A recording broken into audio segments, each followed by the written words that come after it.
was a scary time. History tends to repeat itself constantly, over and over. There are a lot of legends of witches and buried treasure. Going on the whole Blair Witch hunt type of thing. I had the opportunity to interview people who had been passing down this legend for a couple of seconds. I think it's unfair to the three of them. And I think they should have paid attention to their surroundings. You can feel her. My older brother, when I was little, used to scare me to death with stories of the Blair Witch. I have no explanation how this could have happened. Yes, I believe in ghosts. Well, supposedly, according to the story, there was 12 witnesses who observed a ghostly hand come up out of the water and drag the child under the water. I felt her. I never seen her, but I felt It her. made me stand in the corner, turn to the wall, and repeat Blair Witch 3 times. It hit me with a spotlight, and I break down in tears. It's difficult to criticize law enforcement when you've been a law enforcement officer before. He would never leave his family hanging like this. You had those that said, oh, it's a hoax, and even some of them blamed me for being maybe part of them. I don't believe in ghosts and vampires and All communists. deep woods are a little bit eerie, and this one is no exception. It was really strange seeing the footage. Very strange. Something about watching their last days on video and film that I don't know if I can handle. I don't know. I can't speak for Heather or Mike, but I know Josh wouldn't do that. The tapes are a very eerie I thing. don't even like to think of the Blair Witch. I don't want to talk about it anymore.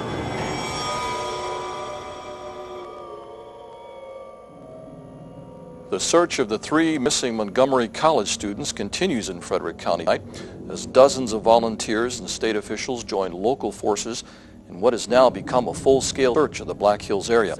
Local officials, combined with over 100 search volunteers, have failed with any signs of the 3 missing filmmakers. Montgomery College film students Heather Donahue, Michael Williams, and Joshua Leonard were reportedly shooting a school project about a local myth called the Blair Witch. At this time, their whereabouts are still unknown. Of 3 missing filmmakers has been called off. 10 days and thousands of man-hours have been unable to produce any clues to the cause of the mysterious disappearances. Family and friends of the Montgomery College graduates are holding on to the hope that someone or something will provide some answers.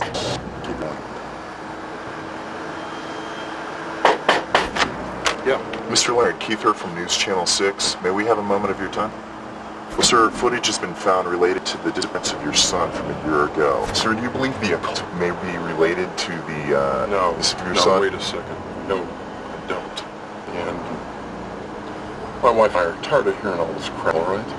The case of the Black Hills disappearances has once again been closed. The investigation was reopened last October after film reels and videocassettes supposedly belonging to the 3 missing film students found by a Maryland University anthropology class. Frederick County police officials declared today that the found footage was inconclusive and that all possible leads on the case have been exhausted. Heather Donahue, Leonard, and Michael Williams disappeared in 1994 while shooting a documentary film project in the Black Hills area near Burkittsville. The 3 student filmmakers are still missing. Well, I looked at the found footage, and although it jumps around a lot and it's not totally professionally done, I don't see any indication that it's a hoax. Essential reading, how to stay alive in the woods, because you never know what's going to happen. I think legend is unsettling enough. It was there for approximately a year. I'm real excited about this. Thank you for I'm the very... opportunity. It was not in good condition from All right, what I saw. Into the house. Come on. I have to believe that somebody has done something that has caused these young adults to come up missing. Why would someone do that? I don't really understand. Okay, that's good. This is Burkittsville, formerly Blair. It is a small, quiet Maryland town, much like a small, quiet town anywhere. No more than 20 families laid their roots here over 200 years ago, many of whom remain, either on this hill or in the town below. There are an unusually high number of children laid to rest here, most of whom passed in the 1940s. Yet no one in the town seems to recall anything unusual about this time. To us, anyway. Yet legend tells a different story. One whose evidence is all around us. Etched in stone. It's been 2 years now, and they're still missing. I think before I went out there, I would take the appropriate precautions. From what I've been informed, and if you look into the history, apparently there have been other search groups in the past, and on some search groups nobody turned up missing, but on some search groups there was foul play. I understand it goes way back, several centuries back, and decades back actually. Now, it's almost impossible to talk about witchcraft in America without talking about the Blair Witch of Maryland in 1786 and the Bell Witch of Adams, Tennessee in 1817. Now, while both of these are interesting academically, it is the Blair Witch that is the most colorful. The story goes that she had bled a few children, and by that pinpricks, probably because of some sort of illness that she detected or something to that effect. Burkittsville was actually founded on another old town by the name of Blair, and it was founded here in 1734 to protect the western approaches to Baltimore. But it died out because of a witch that came here, and she appeared here. Her name was Ellie Kedwards. And she took a bunch of the children, kidnapped them, and carried them off into the woods. The children went back, reported it to their parents. This is, of course, at that time, an early sign of witchcraft. She was tried, summarily convicted, and banished. There was a book came out about the witch of Blair. The term Blair Witch was actually coined in 1809 when a book was published. And I had that book here for a number of years, and belonged to the Maryland Historical Society, and they decided they wanted it. It was the only copy there was of it. I have seen this book, and in the book is filled with bloodletting, all kinds of bloody gore, witchcraft, paganism. Basically, it's a pack of lies. Don't believe any of it. It's pretty true, pretty factual book about what really happened here. But the Maryland Historical Society wanted it back, and they took it almost over my dead body. And so that began really the term Blair Witch. The awful hag wrenched the boy's head from his writhing body and defiled the church with his warm blood. It was then that I noticed a dog's teat had sprouted from her leg.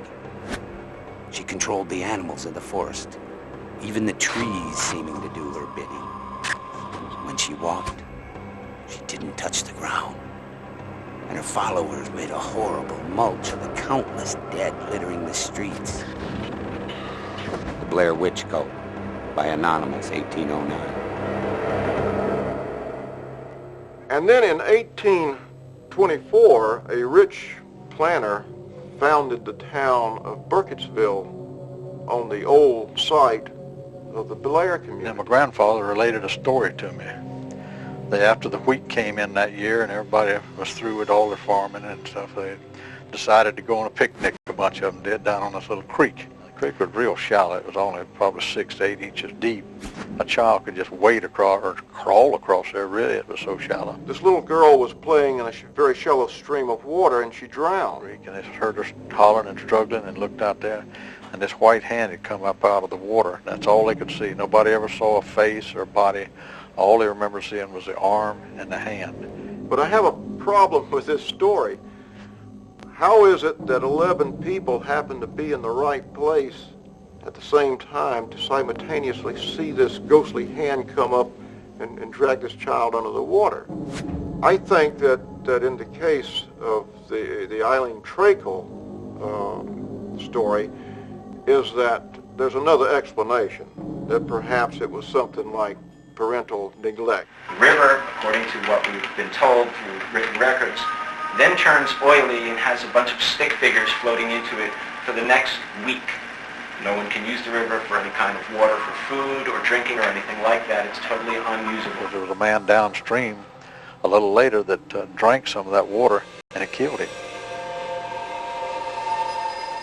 Well, we go about 60 years forward in time. We come up to 1886, and there was a very gruesome event that occurred. A child by the name of Robin Weaver, an 8-year-old girl, she disappears into the forest. Well, in 1885, there was a lady lived there in town when I was a boy. She was 50 years old when I knew her, and she told me that when she was a little girl, she had been walking in the woods one day, and this lady appeared to her. And she wasn't walking, she was floating in the air, really. But it's plausible here that this little girl was only telling a story of the Blair Witch as she heard it from maybe her parents, her siblings, or her friends. But in the meantime, the town had started a search for her. They sent out a search party to look for her in the woods. The first search party that had gone out to look for the little girl had vanished. So they formed a second search party to go look for the first search party. And what they found was a massacre. And when they got to a place called Coffin Rock out there, the men were laying on that rock, all dead. But they were almost tied together like they were a raft. The first search party had been killed, laid out on a flat rock in the woods. They had been disemboweled. You could tell they were alive when they were tied up because the ropes had cut into them, and the ropes were bloody from cutting into their wrists and legs. And on their faces, their hands and feet were carved these strange pagan symbols. Rather than look really what it was, they took off back to town, which I'd probably done too, because gosh, you find all these dead men there, you wonder who's waiting there to kill you. So the search party goes back to get help, and when they return, the bodies have vanished without a trace. They could smell the death in the air. Where people have died, it always leaves an odor in the air, and they could smell that. But actually, they never found anything. And by the way, the lady said she never again went in those woods as long as she, up till I knew her when she was 50 years old, she'd never went in the woods again. But it seems that 60 years from the Robin Weaver case, we come up to 1940. Sort of in the winter, I guess the fall or the winter 1940, some of the young kids started to disappear, and nobody knew anything about why they were disappearing. And I was a boy myself at that time, but I was a little bit bigger than these kids that disappeared, even though my mother wouldn't let me out of her sight. I will remember to my dying day that look on my mother's face when she was told that my brother was murdered. And one by one, up until 7 of them had disappeared. Finally, one day, old Mr. Parr come down into the market and said, "I'm finally finished."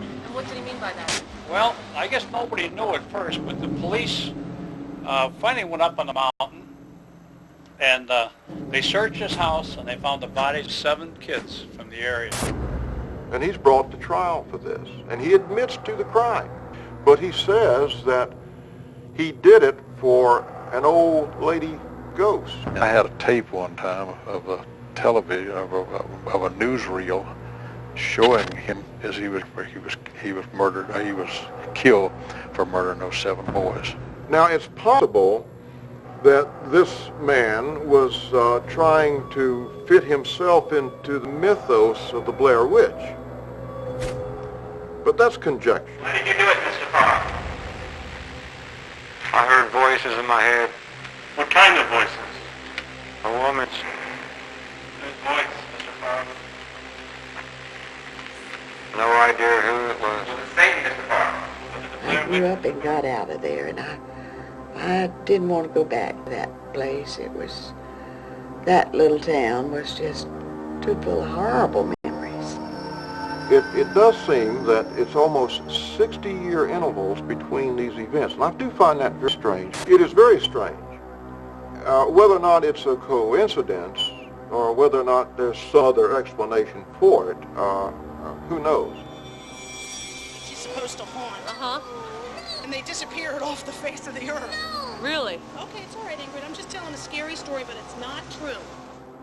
The mother of Michael Williams contacted my office to report that her son and 2 others had gone off into the woods. They were film students, and she hasn't heard from them in about 4 days and wanted to file a missing persons report. I personally went up and in the woods searching the area, located a vehicle that belonged to the students on Black Rock Road, had it impounded and did more searching. Still couldn't locate a campsite, and I called into Frederick County investigators for assistance. I received a call from Mrs. Angela Donahue, and she was somewhat desperate to find an investigator that would look into the mysterious disappearance of her daughter Heather and two other individuals, Josh and Michael, who were in some deep woods in Maryland at the time that they turned up missing. Well, Heather was probably one of the 2 or 3 best students that I've had the pleasure of teaching. She was committed, she was energetic, she was very creative.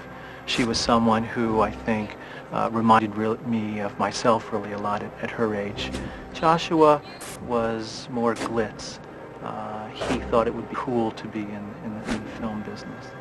The last thing I remember saying to him was the night before he left. He had a vision, he had a hope of becoming something, you know, that he felt was important. And I said, look, if you're going to be happy, go for it. By all means, go for it. That's what you should strive for, just to be happy. The tapes were found, the anthropology class was out there doing a dig, and they had found these tapes.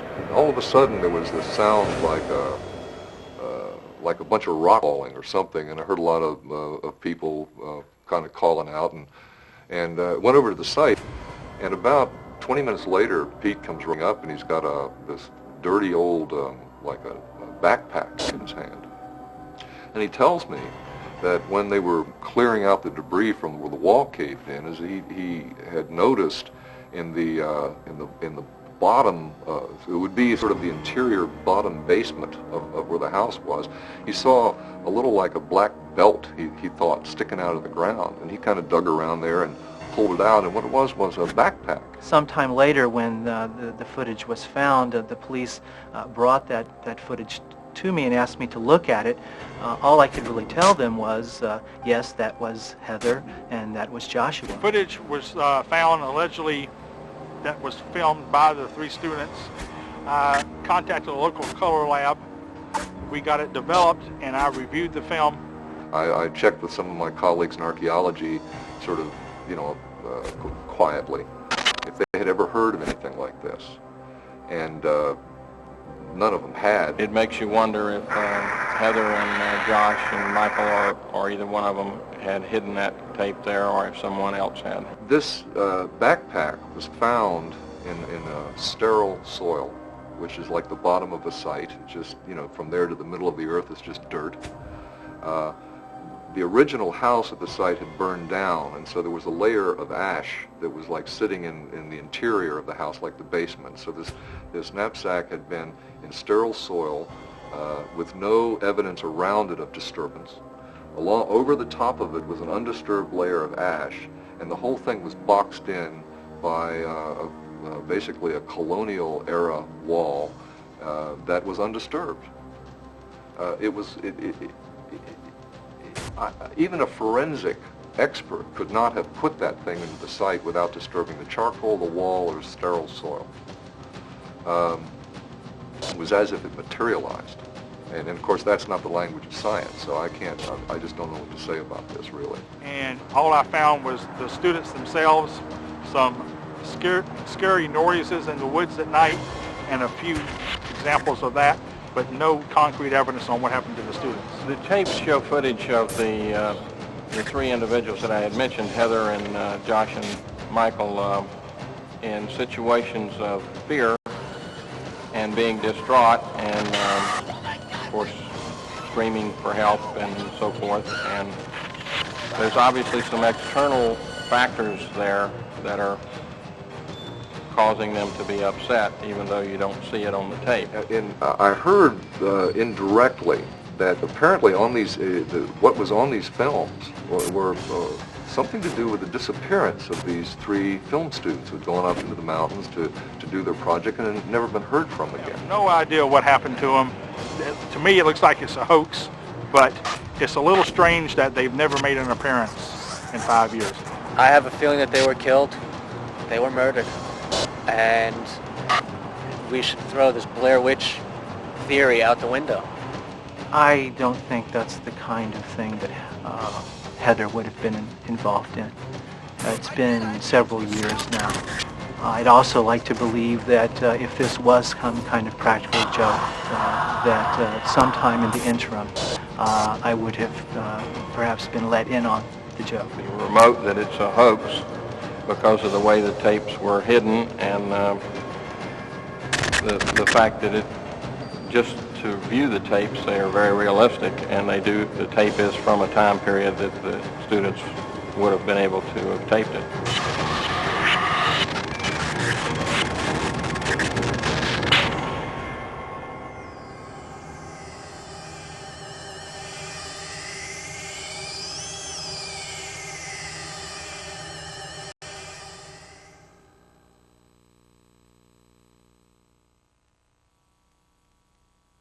Foot above their head, like right there, it's good.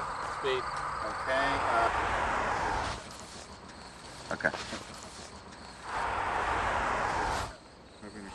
That's great, man. Searcher interview. Camera. Can you clap, buddy, right in front of your face? Okay. Okay, buddy, go ahead, state your name. Hi, my name is Bud Michaels. Spell it B-U-D-M-I-C-H-E-L-S. I'm Mark Mason, spelling it M-A-R-K-M-A-S-O-N. You guys work for the fire department off and on, pretty much? We have a rotation every couple days. Got to sit in, do duty there. So, Bud, how'd you guys hear about the filmmakers? Well, part of the volunteer fire department in Burkittsville, and just seen it on TV, and got asked to, see if we want to help out and volunteer for this, help search, find these folks. They're lost up there. Now, where was the search conducted, pretty much? Back along those woods there, that whole area actually down, whole hill, down to the interstate down there. Did you find any clues or anything like that? No, never saw anything. Some soda cans. That was about it. Crushed beer cans, things like that, stuff to make us thirsty. But nothing really that that told us where they were or what happened or anything. Nothing related directly to them that we could tell. How many times did you guys search the area? Must have crossed through it 5 or 6 times over the days a week that we were searching.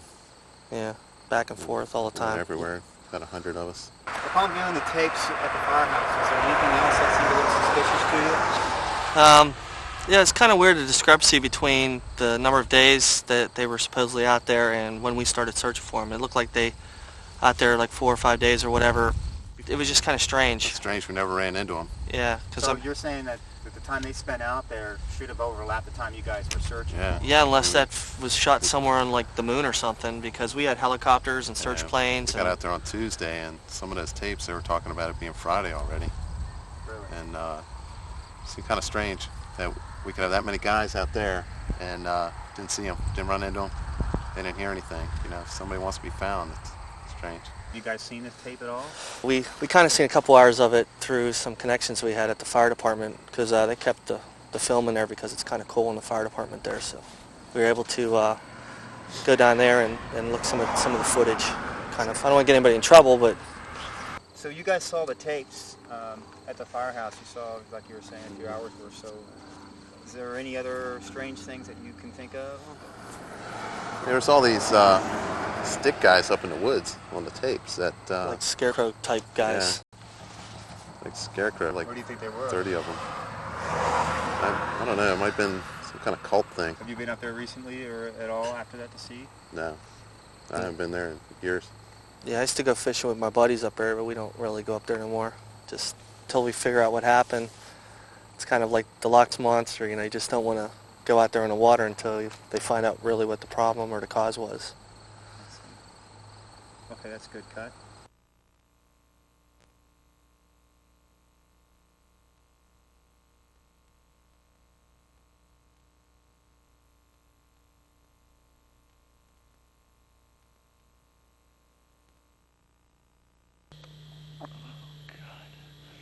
There's just so much I want to do with my life. I want to do things. I haven't done anything.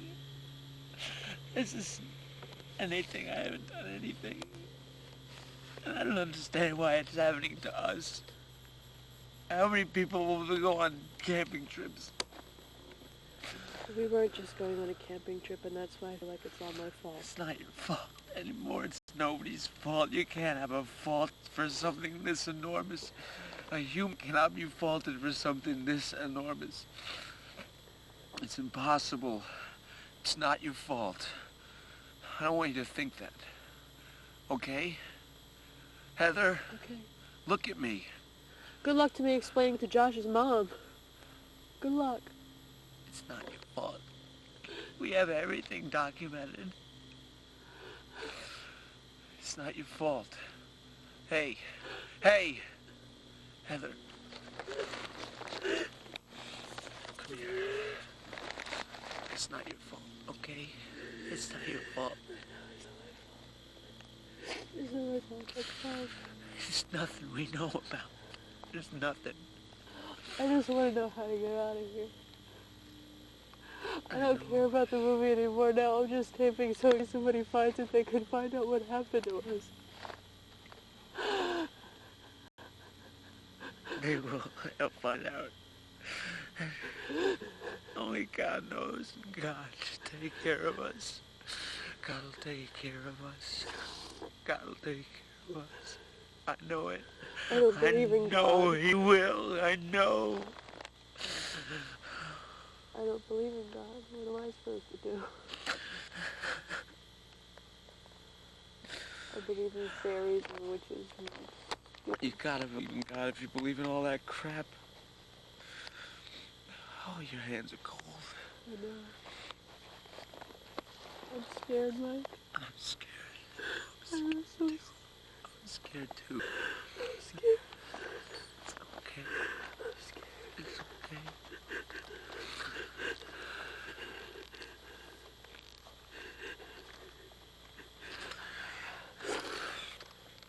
We're gonna shoot some 16 tonight. All right. And we're gonna Okay. let everybody know what the deal is with this shit. Somebody eventually will figure it out and take care of it. I don't want to camp out.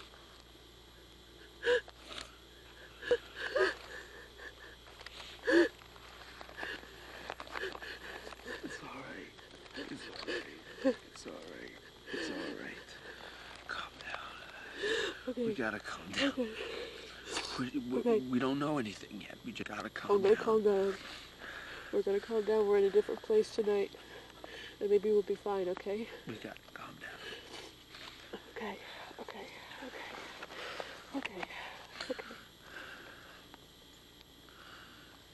Alright. Let's get the other camera out. Let's lay out the bags. Let's just get our shit together, okay? Alright. We'll put a tarp over the gear. You get the data out. And we'll just fucking record it. Whatever happens, we will have it all. And so if anything happens to us, people will know exactly what it was. Okay.